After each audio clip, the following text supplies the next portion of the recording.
Hello and welcome to the Brexit Club from The Detail, the podcast for all things Brexit and the impact that the whole process might have on the island of Ireland. And what a tumultuous couple of weeks it's been, with local council elections, the European elections, which should really never have been, according to a lot of people, Brexit claiming the scalp of a second UK Prime Minister, and a battle of the Brexiteers well underway in the Conservative Party leadership contest. But in today's Brexit Club, we're doing something slightly different. We're stepping back in time, a century in fact, to 1919, when Britain and Ireland were wrestling with existential political machinations which were to shape both islands for the next 100 years and beyond.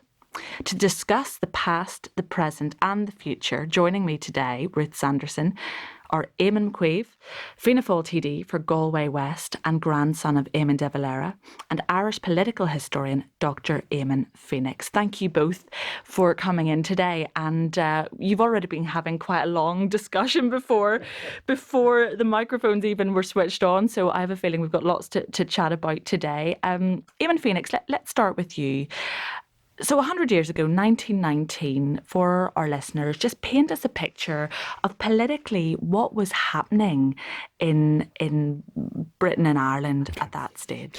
Well, I mean, Ireland was very much on the brink of the War of Independence, the Irish Revolution. The Great War had just ended. That had impacted heavily on these islands. I mean, at least 40,000 Irish men from north and south had died in the war. And yet there had been a change in the balance of power on both islands. The weak Liberal government of 1912-14, dependent on Irish nationalist votes, had been replaced by the Lloyd George coalition, Tory dominated, very much in hock to their friends, the Ulster Unionists. The pledges they had made to protect Ulster, to oppose Home Rule, was still very much in the minds of people like Bonar Law and Birkenhead as they went into the new Parliament in 1919. The other thing is, of course, that Sinn Féin had swept the polls in 1918 based on their demand for an Irish Republic. And of course, outside North East Ulster, they were the dominant force, and in line with their manifesto, they had set up the first Dáil Éireann, a Parliament of the Irish Republic, reaffirmed the Republic, and the IRA had taken up arms in January 1919, on the very day the Dáil met, the first sort of military action in County Tipperary, and this would last for the next 2.5 years and escalate and so on. So, Eamon, actually, even with you talking there, you know, we've got a situation in 1919 where you had a strong Tory government in hock to unionism in the north of Ireland. You had very low Anglo-Irish relations, and you had a wider context of European unrest. You know, it doesn't seem like that much has changed in the past 100 years. There's a sense of déjà vu, and there's a sense of deep uncertainty as we move into this situation politically and economically, into the unknown. Even at the moment, this range of Tory leadership candidates, who's going to get in, what kind of Brexit are they seeking, presumably a hard one. And yet British opinion remains very, very divided, as the recent Europoll shows. So we have all of that. I suppose the big difference then is that the British government were denying the right of Ireland to self-determination. And of course, Sinn Féin's demands were ignored. I mean, you have within the British cabinet people like Lord Birkenhead, a strong supporter of the Ulster Unionist cause, saying that he would not give the Sinn Féiners any form of assembly in Dublin because they would use it to gain self-determination.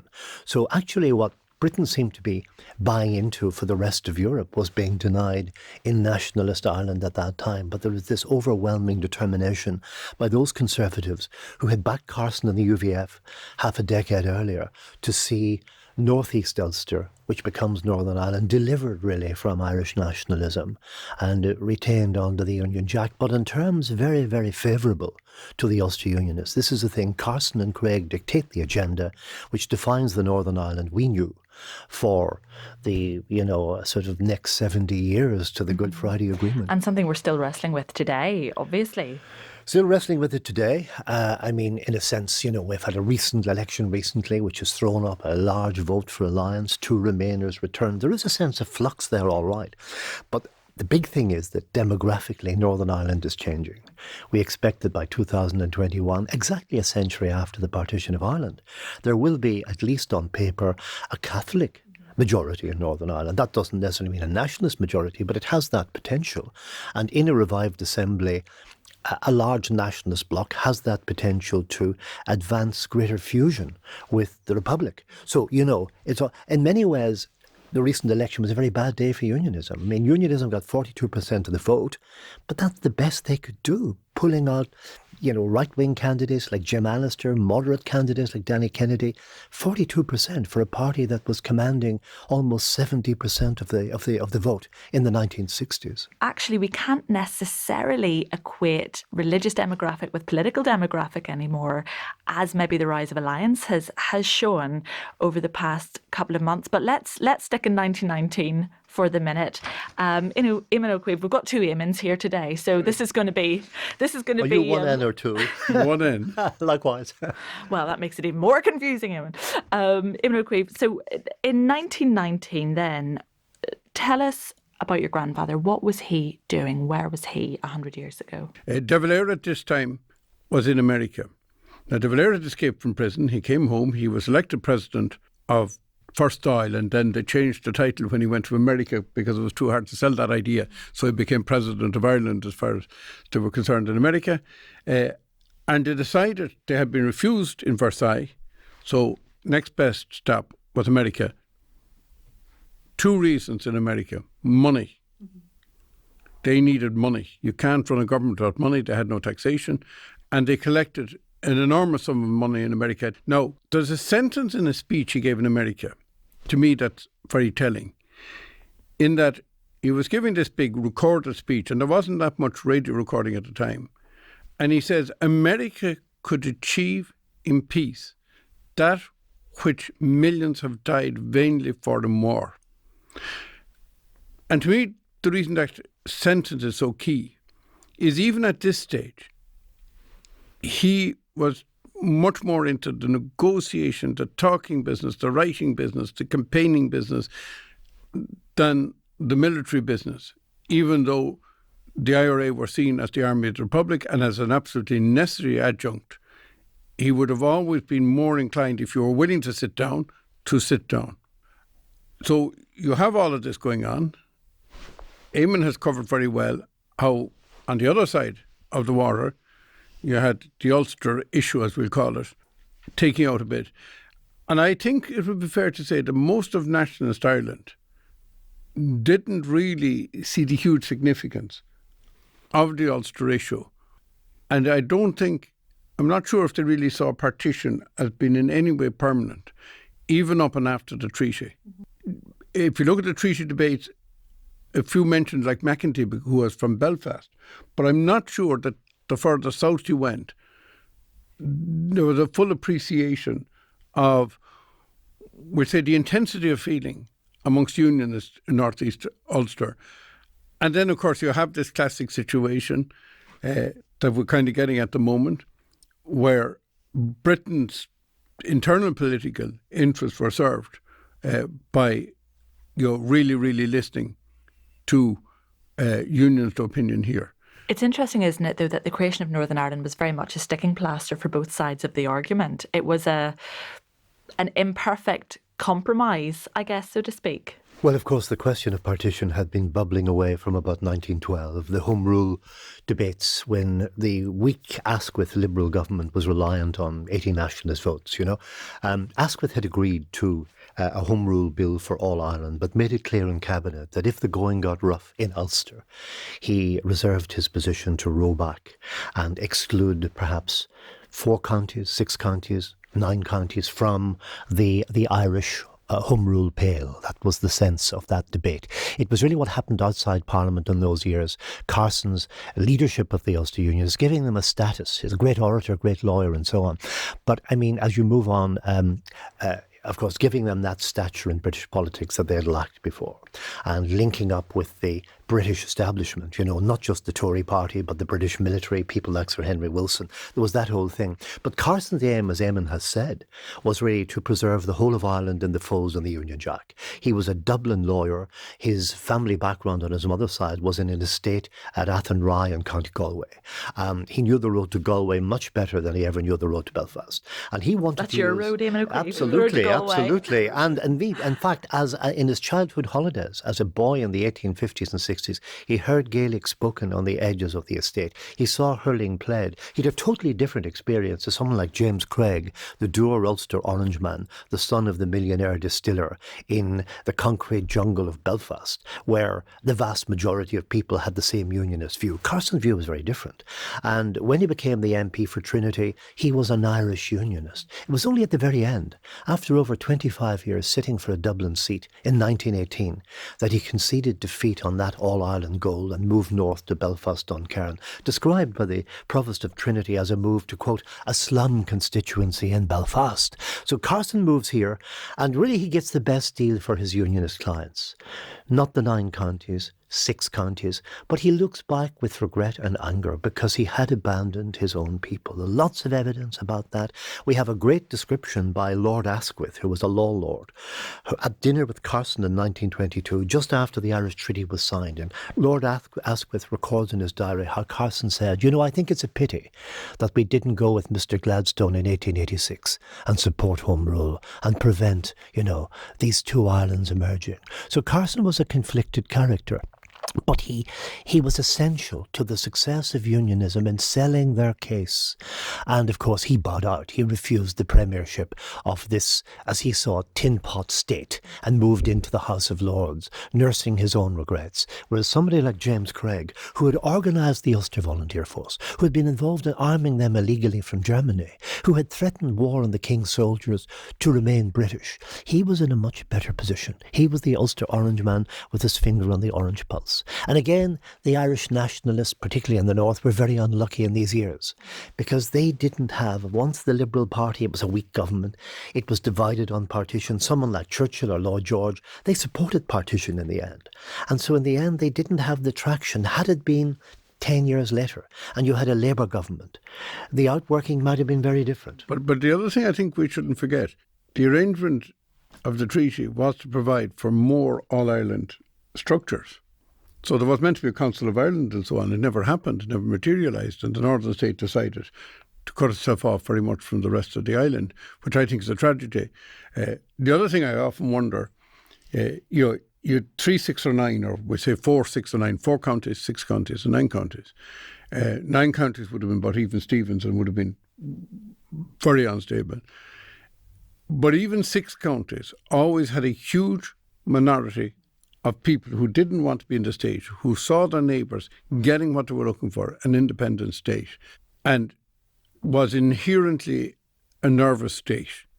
And that, is something that I think we have to look at. If it had been 4 counties, would they have felt more confident in having more interaction with the South because their majority would have been much more secure? Or would they have felt more isolated?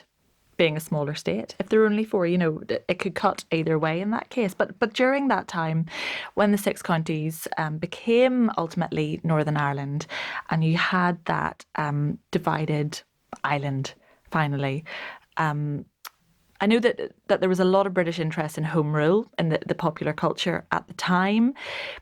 In Ireland, how was that cutting off of the 6 counties viewed? What was the popular imagination at that point? Like you said, people who were further south maybe didn't figure that much on it, but was it something that was seen as a kind of great regret, or was it partially seen as a bit of a relief? The realisation really hit when the Boundary Commission made its report, because until then there was a huge confidence that the Boundary Commission, for example, Derry, Fermanagh, Tyrone and so on, South Down, that they would become part of the new state. I think it's not coincidental that in 25 this total fiasco occurred from an Irish Republican point of view in relation to the Boundary Commission, and that within a year De Valera walks out of Sinn Féin because they wouldn't accept going in and taking the seats in the Dáil if they could get around the problem of the oath. And he sets up his own party, Fianna Fáil, and brings 95%, and people forget this, brings 95% or more of the Republicans in the South with them. What was left to Sinn Féin after that was absolutely minuscule. I often wonder, and I would guess that one of the great propelling regrets was that if he had been in the Dáil, that he would have been able to stop the agreement that was arrived at in return for money that effectively they didn't stand their ground in relation to the nationalist-dominated border side communities that were in Northern Ireland. So it didn't happen over one day. It didn't just happen in the treaty, because there was this clause to review the thing within a very short period of time. It did get reviewed. And it was only then that you suddenly really got a firm state, and quite a sizable state, that therefore was able to cut itself off from the rest of the island. And Eamon, in terms then of the same view from the rest of what was the UK, or became the UK, I guess, with the inclusion of Northern Ireland in it, how did Britain see the creation of Northern Ireland? Well, I think actually this is the interesting thing about what Eamon is saying about Southern views. First of all, of course, it's often said you have to be born and reared here to understand the nuances of North East Ulster. You know, there's no doubt about that. Within the Home Rule Party, they had Joe Devlin as one of the co-leaders who was able to have his finger on the Northern nationalist pulse. The interesting thing is that in the 1918 election, there was a tendency to run key southern figures in Sinn Féin, like Eamon de Valera, like Michael Collins, like Owen McNeill, in northern constituencies, to the exclusion of very articulate, very well tuned in local Sinn Féin leaders. Moira Comerford, who was the secretary in the first Dáil, told me there was a debate at that time, and she felt that there was a determination by the Sinn Féin leadership to shut the northerners out in case they became a problem in the event of a compromise later on. It's very interesting that a very able Sinn Féin leader like Kevin O'Shiel from Omagh, a barrister, later an advisor to Michael Collins, was forced to run in a no-hope seat in North Fermanagh and not in Tyrone, where he could have won, or South Fermanagh. So I think Sinn Féin took a view, the upper leadership. Can we really overcome partition, given the balance of forces against us? Of course we don't want it. And of course there's a sympathy for the Northern nationalists and an insistence on the oneness of Ireland. But can we really do it now? Michael Collins was the man who masterminded the stepping stone theory, even on the treaty. We can use it as a stepping stone to reunite the whole country eventually. And a lot of people bought into that, north and south at that time. So the Northern nationalists find themselves very isolated. But there is a view in Britain as well that partition's a temporary thing. In the view of the Government of Ireland Committee, which drew up the Partition Act in 1919-1920, it involved Liberals and Tories in that coalition government. Remember, they were people who were at daggers drawn just 4 or 5 years before on the question of Home Rule. You know, the epithets that were being hurled, the private armies that were marching. You have to go back to that period to realise how they detested each other. But they realised Ireland could bring this Lloyd George coalition down, involved in peacemaking in Europe, at Homes Fit for Heroes, those poor men who were wounded in the war. How are they going to deal with that? Well, you better be very careful about Ireland. So there was a tendency to try in that 1920 Act to factor in a Council of Ireland, a bridge between North and South. Limited powers over railways and fisheries, but it was insisted it could grow into an all-Ireland Parliament. Now, we're not talking about independence. This is home rule like Scotland has today. There was that sense. So there was a feeling in Britain that partition would be a temporary thing for a few years and that somehow North and South would come together. But within Ulster Unionism, there was a determination by people like James Craig and his legal and business colleagues. These were the people who ran Ulster's industries. Remember that shipbuilding, engineering, linen were in indigenous hands in those days. And this is a very interesting debate in the context of the European Union. If you'd been asked rationally in 1920, from a business point of view, the kind of debate that goes on over Brexit, which would succeed, you'd say the stupid people in the south wanting independence, cutting themselves off from the single market of the island of Great Britain and Ireland and access to the empire, are absolutely out of their tree. And in 100 years' time, they'll be starving. And North East Ulster will be thriving because we're part of this great empire and part of Britain. Ironically, it's the opposite that has happened. And that in itself is worth exploration.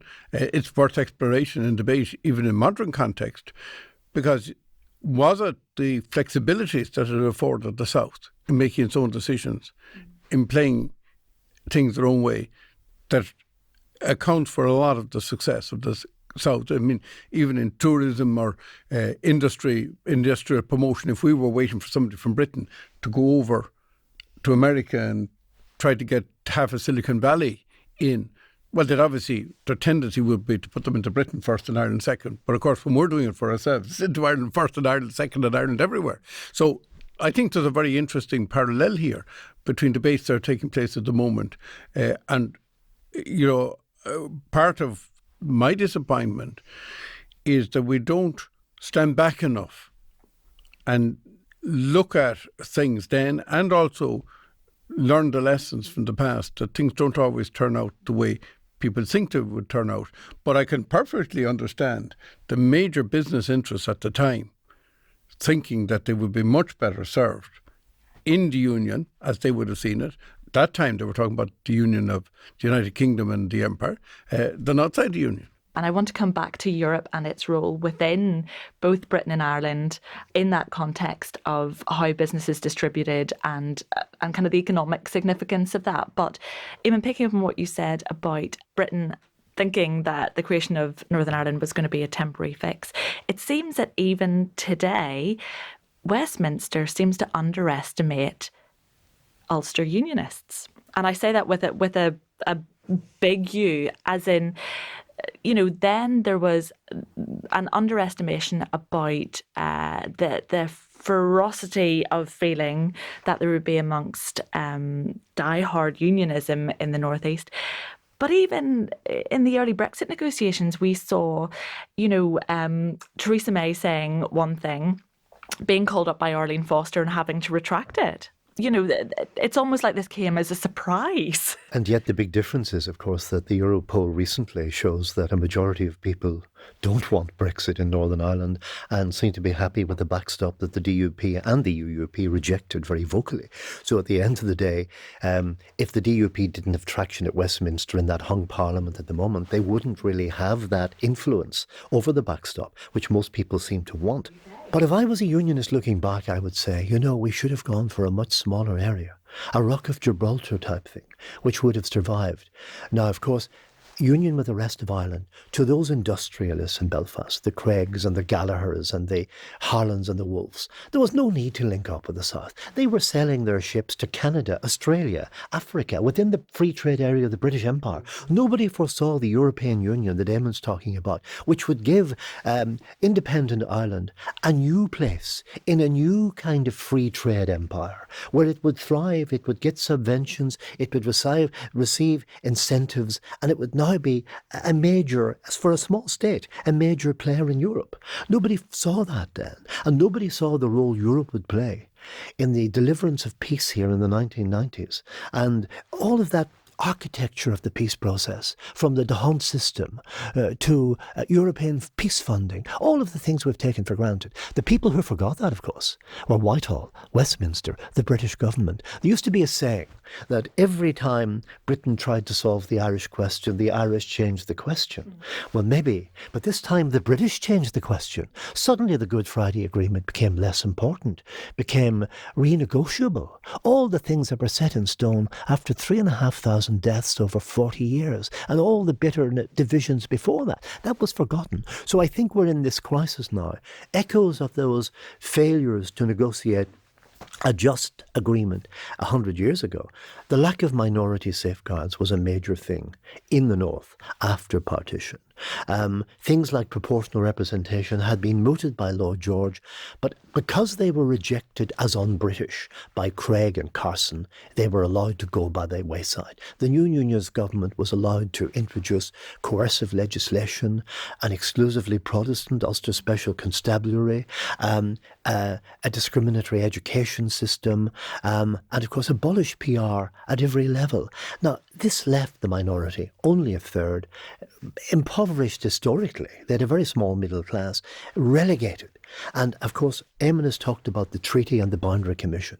In the treaty negotiations, Griffith and Collins sought to maintain the essential unity of Ireland. They talked about a federal Ireland. Craig rejected that.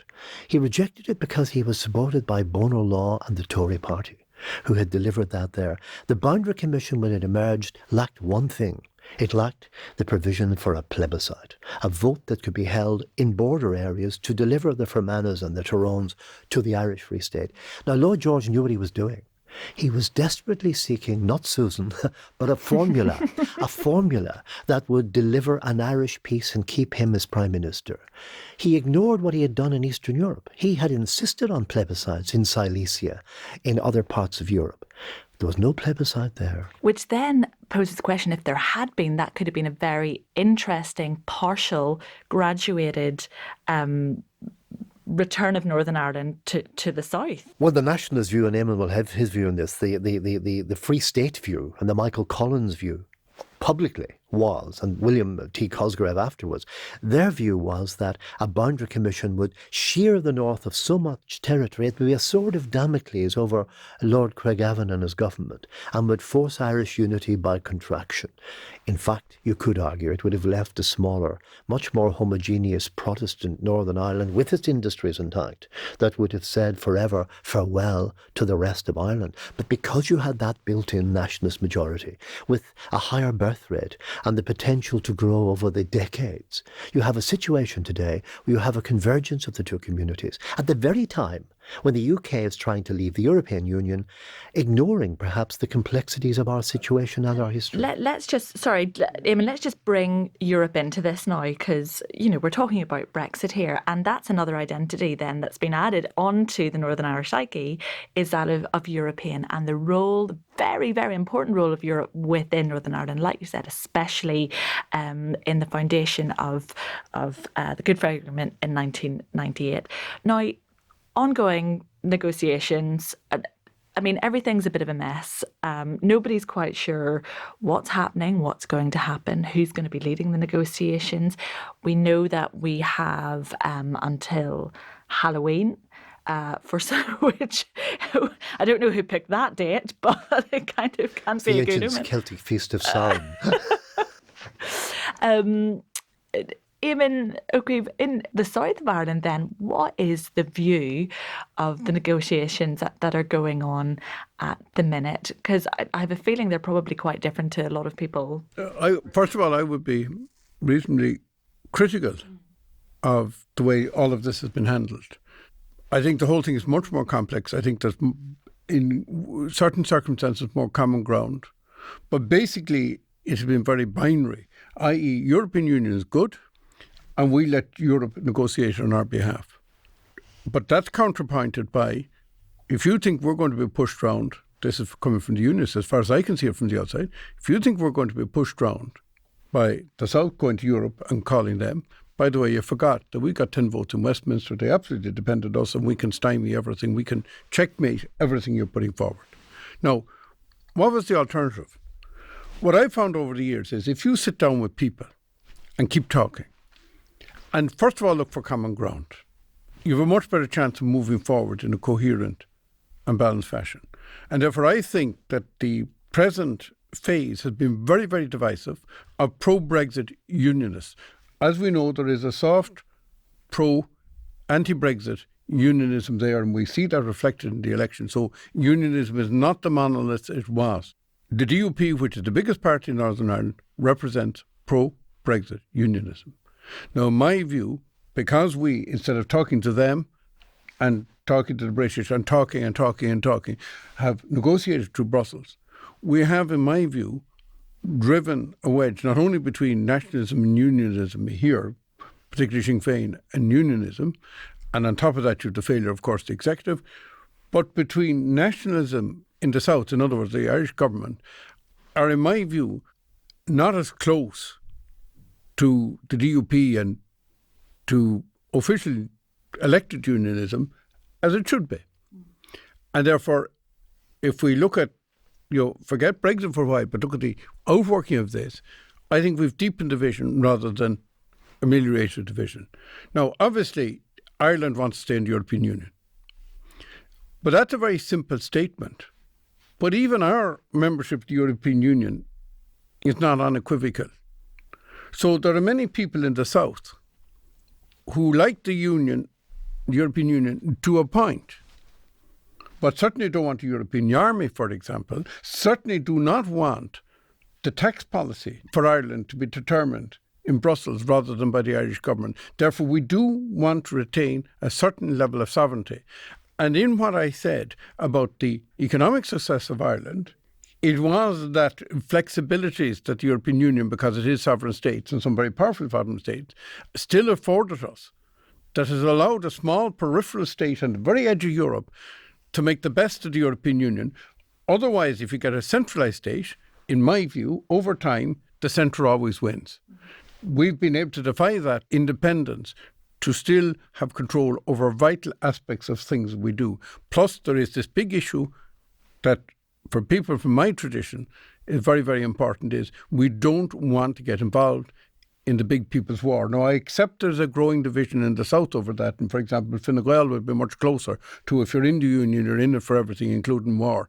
I think some of us, again, look back to the First World War and say that when you hand the power of deciding on war and whatever, and military people always seem to want some kind of a confrontation somewhere, and they see confrontation even where maybe there is no confrontation. They see people who are willing to attack us from all over the place. I haven't seen too many of them, but there's still a huge amount of Irish society that believes Ireland's role is peacekeeping and not getting involved in the war.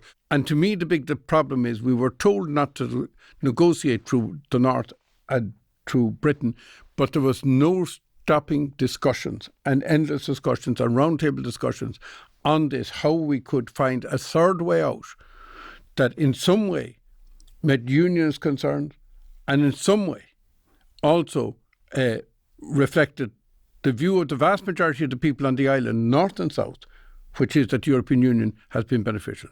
And what I'm saying, the process should have been much more negotiation, much more well, we won't call it negotiation because we were forbidden.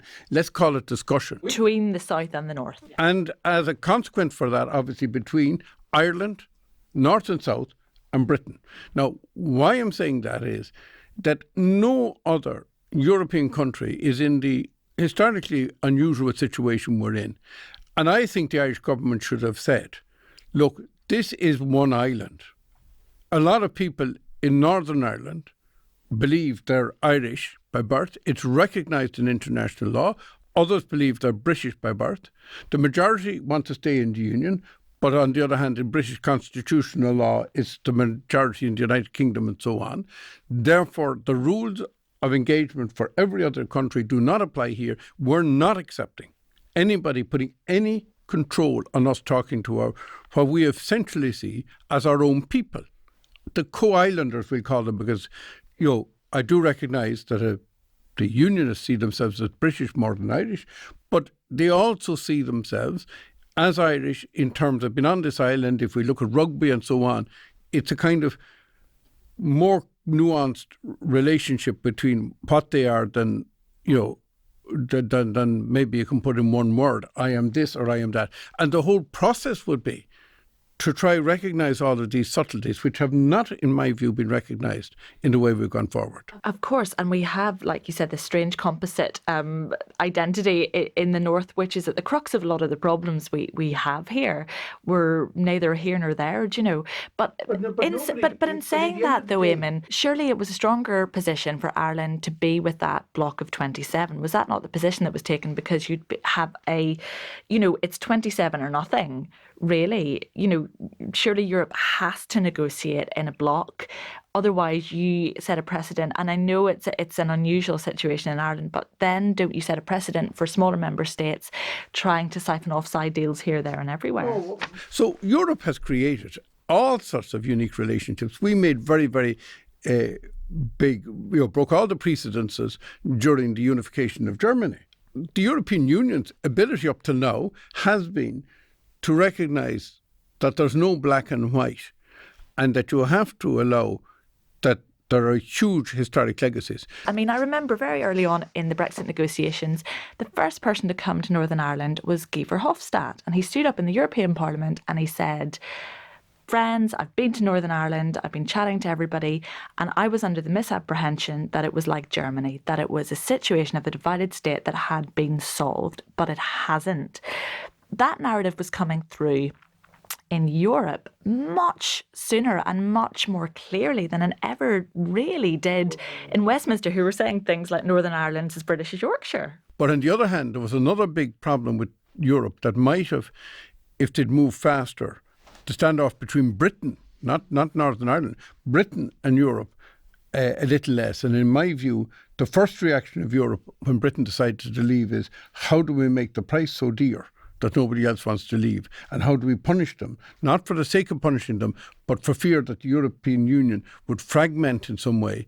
And therefore there was a big European agenda, in my view, from the beginning, to try and make this now work. Well, they would say, of course, that they were being fair, that they were trying to be as fair as possible, and that they weren't going to give Britain preferential treatment. Yes, but in the end of the day, Britain had made its choice. Now, I actually think that leaving out Northern Ireland, supposing the United Kingdom was just the island of Britain, and therefore you didn't have the problem of the backstop and all of the things that arose, I actually think that Theresa May had actually done a very good deal, because she was half in and half out. It could actually have been attractive to other states in time if it worked, because if Europe had persisted, just let's jump forward 20 years, if Europe had persisted that if you were in, you had to become part of a centralised federal solution. And next door you had this very successful state who had all the free trade and customs union and so on. And on the other hand, you might have found no more than what I was saying earlier about 100 years ago, Northern Ireland versus the South, and 100 years on, the South versus the North, you might have found that Britain actually had hit on a good formula that in a de facto, if not de jure, they were 3/4 into the Union, but had flexibilities that were useful. So it's all very interesting. But of course, the backstop is what stuck in the craw of... This is the irony. Here we are talking about partition. 100 years on, one of the big challenges Britain faced, sorry, I shouldn't use the word Britain, the United Kingdom faced, was that they weren't only negotiating for the United Kingdom, but they had this pimple on their nose that was hurting them, which was Northern Ireland, which was complicating the issue all the time and prejudicing their power of getting their own deal through their own parliament. And therefore, you find that Northern Ireland becomes a massive, massive issue, not only in Ireland, but in Britain, because of the parliamentary arithmetic in Britain. I often actually wonder, was there a temptation in the last year for some, Tory, for Theresa May or some of the Tories to cut and run and see could they get a clear majority in the House of Commons? Because the reality is that it has, from a British point of view, made the negotiations much more complicated. And on the other hand, there is no way Tory Britain is going to let Northern Ireland go. And it would be very interesting, I think, going forward, if there is a general election, say there's a new Tory leader and there's a vote of no confidence and leads to general elections, what the makeup, given the local elections and European elections, what the makeup of MPs from Northern Ireland might be, if it might even change, what you might have more for example, Liberal Democrats getting in, you see the rise of the SNP, so it's all a very fine balancing act. Will those 10 DUP votes be as important as they have been, or will it be something that actually, in a weird way, the Tory government are freed from? And this is where... Or the government are freed from, because we don't know it's going to be a Tory government. Right, I mean, we don't know. There are several points here. One is that there was no preparation given to Brexit. And we have a zero-sum game here, where the hardliners on both sides see a reverse for the other side as something good for them. So we have a section of the DUP, probably the hardcore, who see a hard border, a higher border as something desirable because they see the demographic shift. You look at how Belfast has changed from the 70s, the greening of the West, all of these things. They see this, but here is something that can really stymie Irish unity, perhaps in 1,000 years, some people think. On the other hand, I met a senior DUP figure on the night the Brexit result was declared who said to me, a very senior figure, I told Arlene I couldn't support stupid policies in relation to Brexit. So not everyone is totally united behind a hard Brexit policy there. And the other thing, of course, is that David Cameron never expected to lose the referendum, even with the big beasts against him. So no and no thought was given to Ireland. And then you have the final irony that the most Eurosceptic party of mainstream parties in this island, in times other than the DUP, was Sinn Féin, yes, who have shifted ground. And this is what I'm talking about. Nobody has actually tried to find any common ground, even looking at their historical perspectives, and to say, rather than getting entrenched in trenches, can we come out and start making lists of the things we agree on, the things we disagree on, and how we might find a third way. And I mean, the number of the issue of the backstop is we can't have a border on the border, and I think even a lot of unions accept that. No. Even the DEP say there can't be a hard border on the border. And I've heard DUP people say that to me in private as well, but but they have said it publicly that they don't envisage a border. And on the other hand, the sticking point, if I understand rightly from the outside, and I'd love to discuss it in endless detail with them from the inside, is they can't be seen to have a border in the Irish Sea either, because it seems to undermine the union. Now, there's your dilemma. How do you have no border there? And it seems to me that if we're all interested in peace, Europe, Britain, and the people of Ireland, North and South, are interested in peace, that it should have been within our imagination to come up with some kind of a free trade or free whatever area that they could trade with both sides. Now, the only real challenge, I don't buy into this regulatory thing. And Britain have said they'll grandfather in a lot of those regulations anyway. I think that's over-egged at times. So now let's look at the issue of tariffs. It wouldn't upset trade in the European Union if you said all goods produced in Northern Ireland would have to be, could be sold either without any tariff north or south. And if you then said that you would take precautions, and every ship and plane that comes into this island has a manifest on it, to stop millions of German cars coming into the Republic and being dumped on the British market if there were tariffs on cars into Britain, and vice versa, you'd stop the equivalent happening from Britain through Northern Ireland back into the European Union.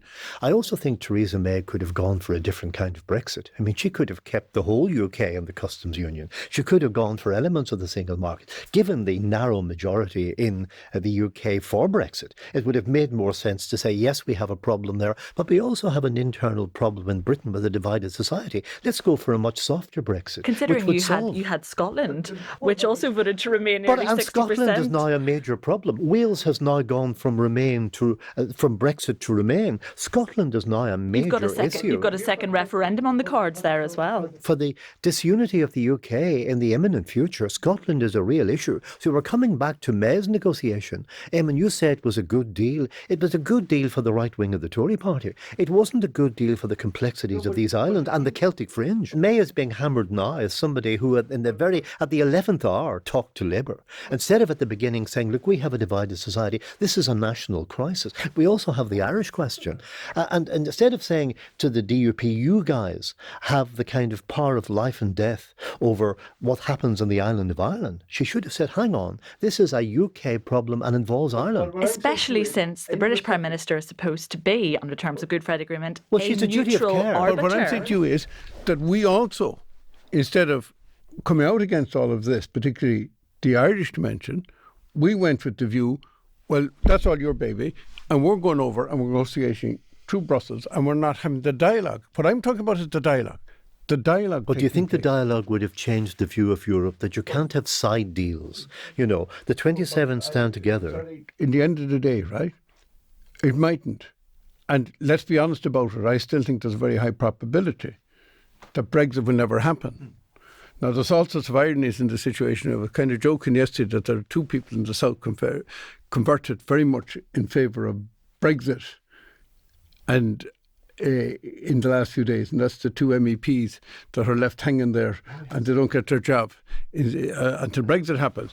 But let's presume Brexit suddenly, there was a whole change of the political scene in Britain, and the pro-Remain became a majority in Britain, and you got a government that said, look, the vast majority of the people in Britain, we said it was a people's vote. Yeah, which is also a possibility. Well, we had a people's vote last week, and it was very indecisive. The European elections. But what I'm saying to you is, let's presume there was a people's vote, and it was 52-48 the other way around, right?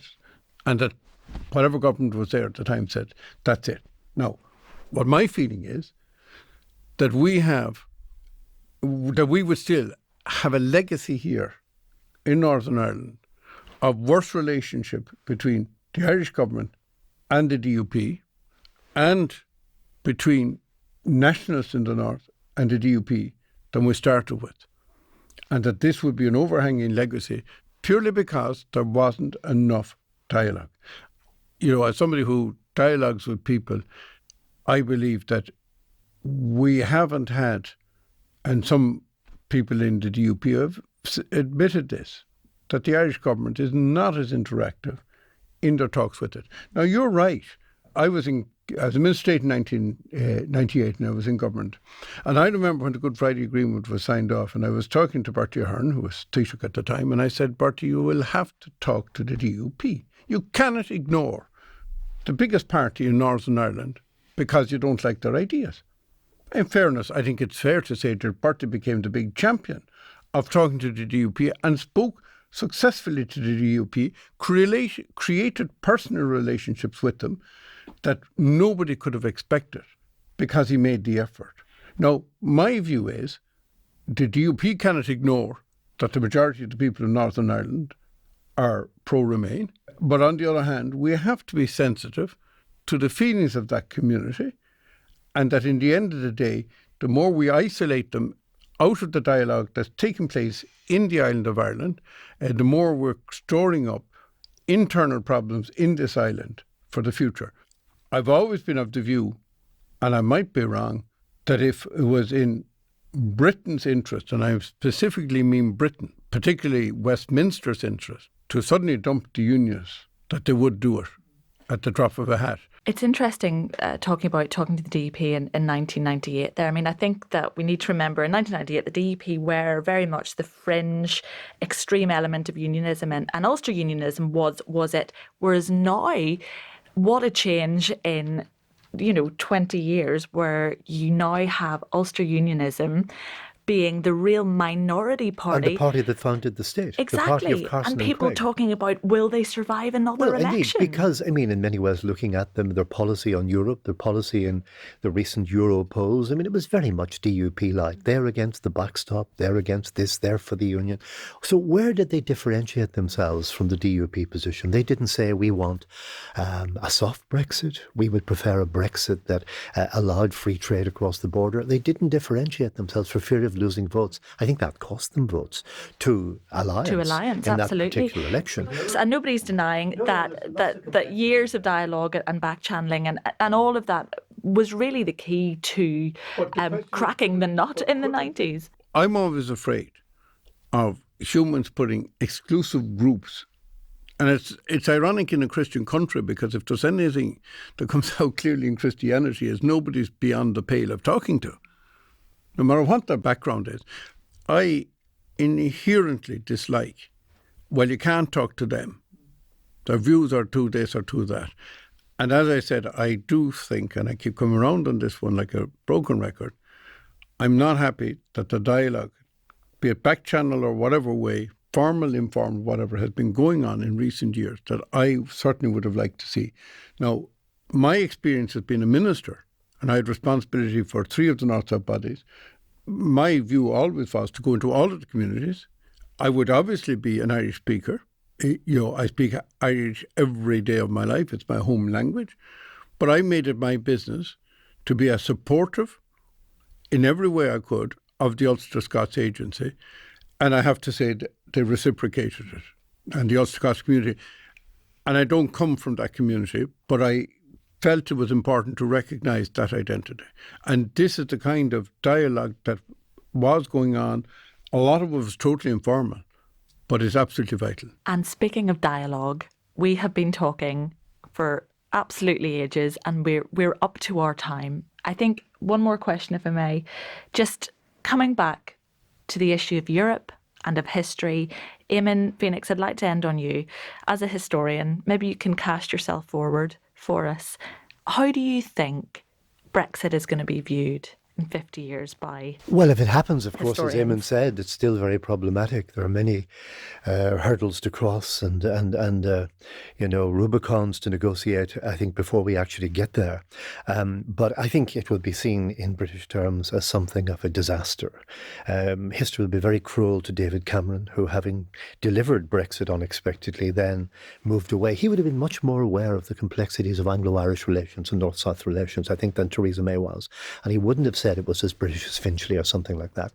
I think it'll be seen as a kind of an interesting situation in Anglo-Irish relations, because the border could get harder. I would have to say, working across communities, as I do a lot of community history, I don't see Brexit as something that's going to lead to, the idea of a backstop, the idea that's going to lead to sectarian or political violence. I mean, I think that most people have a view on Brexit. We can see that, and the lines are firmly drawn. But I think that some special arrangement for the North, perhaps it should have been better negotiated, as Eamon said. I don't think that is going to lead to an escalation of violence, because if the Assembly met tomorrow, there would be a resolution put forward to remain in the European Union, and that would be blocked by the petition of concern, and we'd be kind of back to square one. As somebody whose republicanism believes is deeply seated in bringing, working for the benefit of everybody in this island, irrespective of their political creed, I think anything that divides people in Ireland is a disaster. And I think this has been divisive. And I have to say, I would be very, very critical to the fact that we have no assembly. Most people would. I think everybody would. But that's nothing to do with the man in the street. I mean, everybody wants an assembly up and running. Everybody's disgusted that there's not. That's up to our politicians. Well, yes, but who elects the politicians? Well, what's the saying? You elect the people you deserve. And that's a point as well, because the Assembly is the main manifestation of the Good Friday Agreement, apart from the soft border from the 1990s. And I think that if this interminable debate over Brexit delays the establishment of an Assembly, we now have possible changes at the top in the Secretary of State and all kinds of things going on. I think these will be opportunities missed as well. But I still can't see how the European 27 were going to allow a kind of a Dublin, Belfast, North-South dialogue that was going to change the rules. Stop it. In fairness, Leo Varadkar convened an all-Ireland forum, and the Unionists refused to attend it. Of course they were going to. Yeah. But it could have been the beginning of the kind of dialogue. But like the way he did it, but not the way you do it. Well, I mean, that's Southern politics now, which and that's what I'm talking about. But I'm a Southern politician. Yeah, absolutely. But I mean, taking the wider view, I do think it's a watershed. I do think it's problematic for all the arrangements we've made in the last 25 years. Peace on this island, putting the pike permanently in the thatch, decommissioning, all those things have happened. They're all very good. One of the biggest things, I take community groups from unionist communities very often to Kilmainham Jail, and they cross that seamless border. There's nothing there between Newry and Dundalk or Derry and Donegal, and they're absolutely amazing. It opens up a new vista to people of the unionist tradition. That is certainly endangered, we would both agree, by where we are now. Absolutely. Both Eamons, Eamon O'Queeve and Eamon Phoenix, thank you so much for joining me. There's lots of grist in the mill there and lots to think about it. That's all from me, Ruth Sanderson, on this edition. Join me next month for the Brexit Club, when we'll be bringing you more hearty debate on this ongoing complex issue. There'll be lots of dialogue then. Thank you.